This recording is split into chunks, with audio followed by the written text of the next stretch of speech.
வயிற்றில் இருக்கும் குழந்தையில் கூட தாயினுடைய எண்ணங்கள் பதிகிறது அப்படி என்று இன்றைக்கு ஆய்வுகள் சொல்லுது.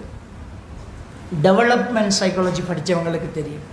இந்த டெவலப்மெண்ட் சைக்காலஜியில் என்ன சொல்கிறாங்கண்டா, கருவில் இருக்கக்கூடிய குழந்தைக்கு தாயினுடைய மனநிலை செல்வாக்கு செலுத்துமா. இதை இஸ்லாம் எப்போ சொல்லிட்டு, குழந்தை வயிற்றில் இருந்துக்கிட்டே குழந்தையை வச்சுக்கிட்டு நாம் நல்லது பேசணும், குர்ஆன் ஓதணும், நல்ல விஷயங்களை பேசணும் என்று. அது எவ்வளோ பெரிய ஒரு விஷயம் தெரியுமா? அது கண்டிப்பாக தாக்கம் செலுத்தும். வயிற்றில் இருக்கிற குழந்தையில் தாக்கம் செலுத்தும். எனக்கிட்ட ஒரு கிளைண்ட் வந்துச்சு,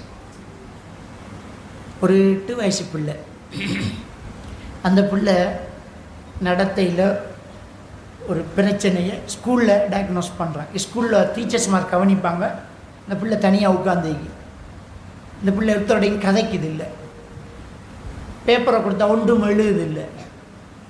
ஆனால் தனியாக கூப்பிட்டு கேட்டால் ஆன்சர் கரெக்டாக தெரியுது, நாலேஜ் இருக்குது. என்ன கேள்வி கேட்டாலும் சட்டு சட்டுன்னு பதில் வருது. எக்ஸாம்பிள் ஒன்றும் எழுதுது இல்லை.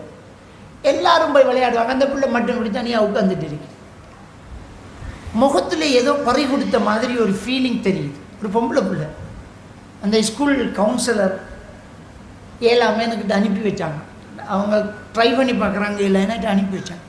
பிள்ளையை கூட்டிகிட்டு வராங்க, உமாவும் பாப்பா. பாப்பா ஒரு கவர்மெண்ட் சர்வன்ட், உமா ஒரு எடியூகேட்டான ஒரு கேர்ள். அவள் வந்து இந்த பிள்ளையில் இப்படி ஒரு மாற்றம் இருக்குது ஸ்கூலால் சொன்னாங்க ரெண்டு பேசி. நானும் பிள்ளைகிட்ட சில பேச்சுக்களை கொடுத்து, சில ரோல் பிளே கொடுத்து, சில படங்கள் எழுத கொடுத்து, கலர் பண்ண கொடுத்து, எது என்ன அப்படிங்கிறத கொஞ்சம் பார்த்துக்கிட்டு இருக்கிறேன். அதுக்குள்ளே அந்த தாய் ஒரு விஷயம் சொன்னால், திடீரென்று ஜாமத்தில் எழும்பி என்ற கழுத்தை கட்டி பிடிச்சிக்கிட்டு, வாப்பா அடியாதீங்க உமாக்கு, வாப்பா அடியாதீங்க உமாக்குன்னு கத்துவா சார். சொல்லிட்டு நான் கேட்பேன்னு அவருக்கு தெரியும். நீங்கள் கணவன் மனைவி சண்டை பிடிப்பீங்களா பிள்ளைக்கு முன்னுக்கு தானே கேட்பீங்க, நாங்கள் சண்டை பிடிக்கிறதில்ல. ரெண்டாவது அவளே சொல்கிறாள், எங்களோட டிவியும் இல்லை, நாடகமாலும் பார்க்குறதுக்கு. பக்கத்து வீட்டிலையும் புருஷன் பொண்டாட்டி சண்டை இருக்காண்டா, அதுவும் இல்லை.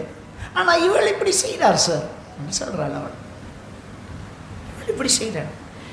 நான் இன்னொரு விஷயத்தை அவதானித்தேன் சார். அவள் சொல்கிறாள், நான் இன்னொரு விஷயத்தை அவதானித்தேன். இவக்கு பிடிச்ச விளையாட்டு பிச்சை எடுத்து விளையாடுறது.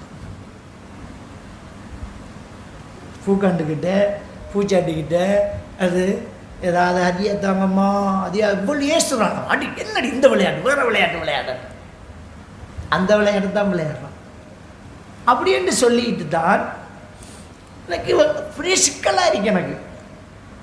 அப்போ இடையில் ஒரு விஷயம் சொல்கிறேன். மூத்த மகள் A level படிக்கான், இவன் வெறும் 3ஆம் ஆண்டு படிக்கான். இது ரெண்டுக்கு இடையில் ஏன் இவ்வளோ ஏன் இடையில் குழந்தை இல்லையா, அபோஷன் ஆனதா அப்படின்ற ஒரு கேள்வி. அப்போ தான் அவள் ஒரு உண்மையை சொல்கிறா.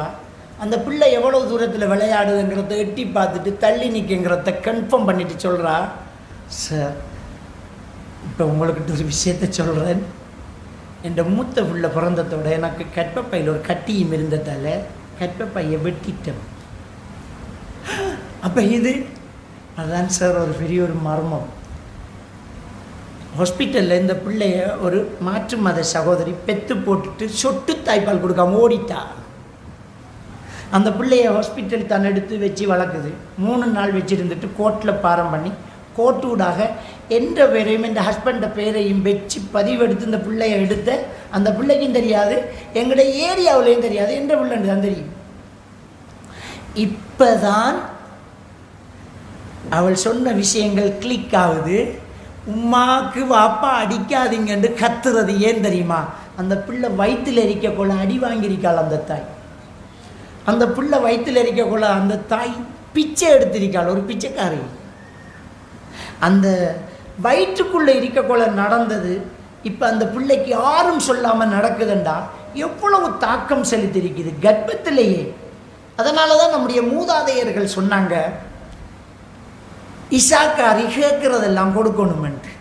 பிள்ளை வகுத்தில் இருக்கிறவளை இசாக்காரி என்று அவளுக்கு மனசு நோவு பேசப்படாமல். பழமொழி சொல்லுவாங்க, ஊரார் பிள்ளையை ஊட்டி வளர்த்தா தன் பிள்ளை தானே வளரும்பாங்க. என்ன பழமொழி அது? நீங்கள் அனாதைகளை பார்த்தா உங்களோட பிள்ளைகளை அல்லாஹ் பார்த்துக்குவான். அப்படியா? அது இல்லை. ஊரார் பிள்ளைங்கிறது நம்முடைய மனைவி. யாரோ பெற்ற பிள்ளைய தானே நம்ம கல்யாணம் பண்ணேன்.